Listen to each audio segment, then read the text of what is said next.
In this video, I want to take a look at the enforceability of family law mediation agreements.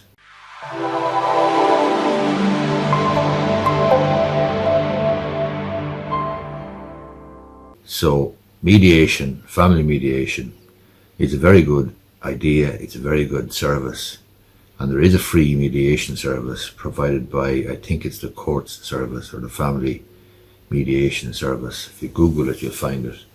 Very good service. It's essentially where relationships have broken down between couples, and it allows the parties, with the assistance and with the help of trained professional mediators, to guide the parties to their own agreement.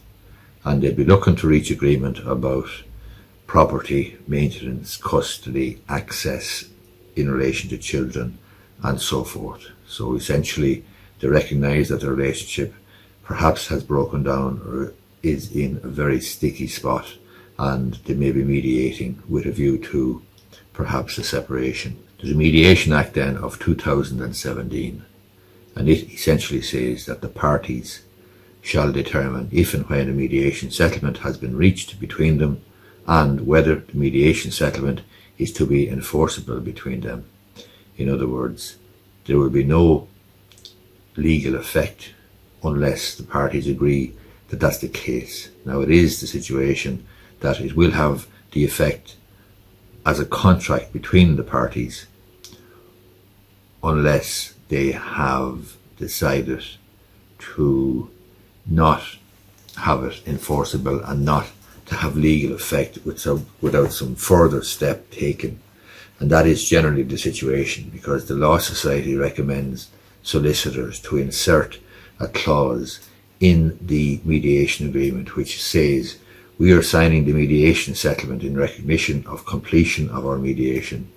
We understand that in signing this, we are not entering into a legally binding and enforceable agreement for which more steps must be taken to give binding effect to our mediation settlement.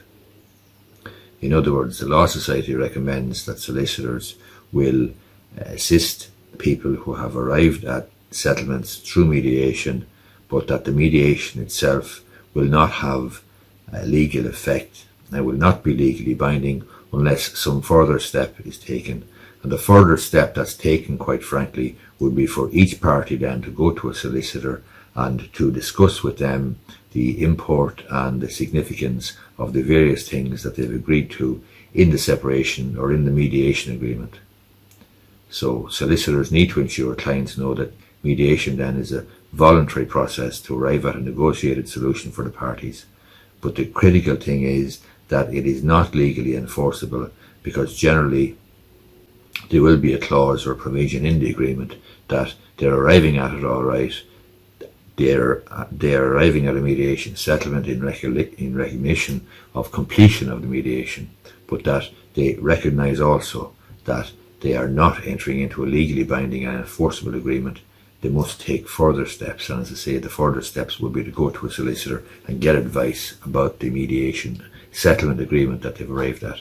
It's a very, very good concept. It's a very good idea for couples whose relationships have broken down, but you will need to take a further step to formalise the mediation settlement into a separation agreement, which ultimately may lead to divorce or further steps down the line.